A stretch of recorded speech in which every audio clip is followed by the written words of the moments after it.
So, welcome, and let me start off by saying we're going to talk about autism awareness. That's what we're here for. That's what I've chosen. So, my general purpose today is to inform you guys on the symptoms and treatments of autism.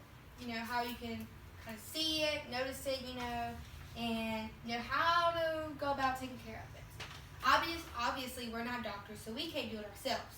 But you can have the idea and to know, okay, it's autism. Let me get help, or how you could help somebody with it.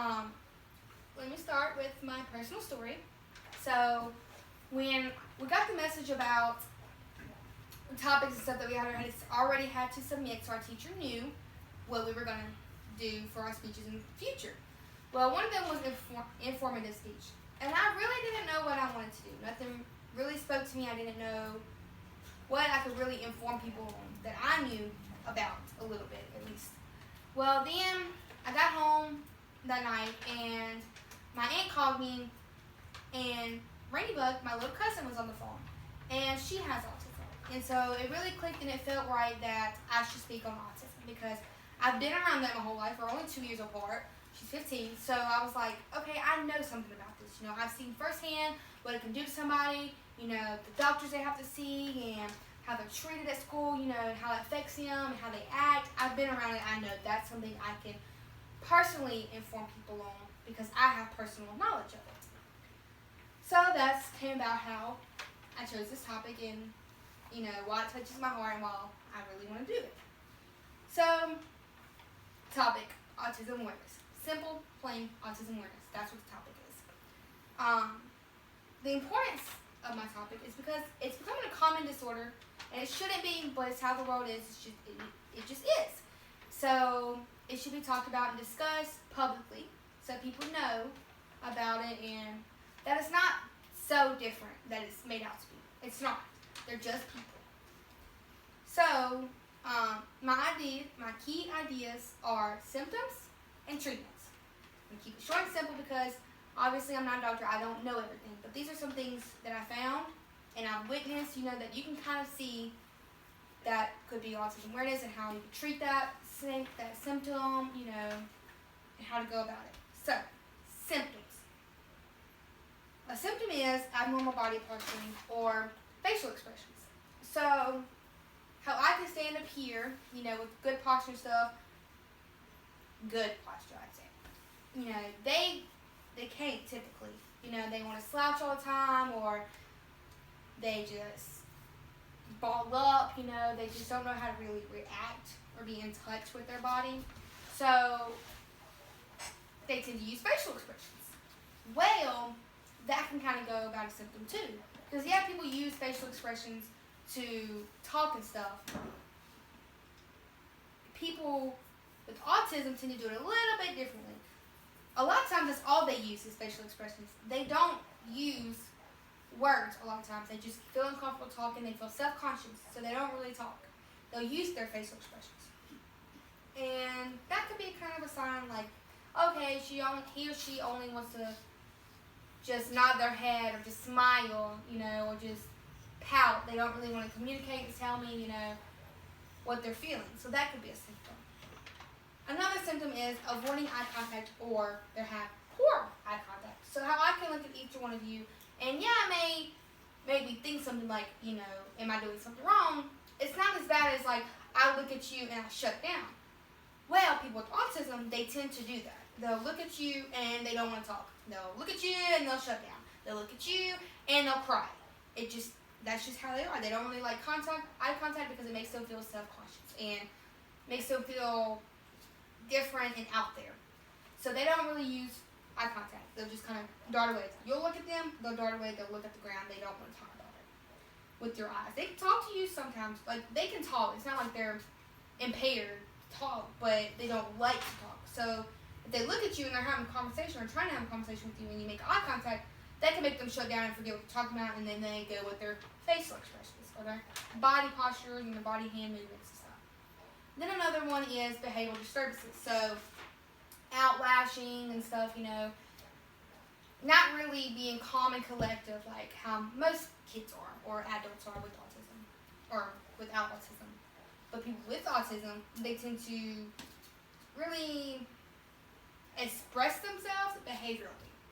Instead of just using words and talking to you, they'll just act out. They'll throw stuff, they'll hit stuff, So if you're noticing that, it's like, their behavior's not right, they don't want to listen to me, instead of them listening to me and talking to me about it, they just throw something and they get mad. That could be a sign. Not always, but it could be. They could just be a bad kid. But it could be autism. They're not knowing how to act. They don't know how to express themselves other than being a disturbance and outlashing. Another one is intense focus on one item. So this one's kind of like a general for a lot of disorders, but one reason it is for autism because if you distract them while they're looking at an item, that can go with their behavioral disturbance again. So they really want to concentrate on one item because if they feel like if they look at that one item, nothing in the world's there. And they can just focus on it and really think about that one item specifically and, be there with it. Versus this person, look at everything.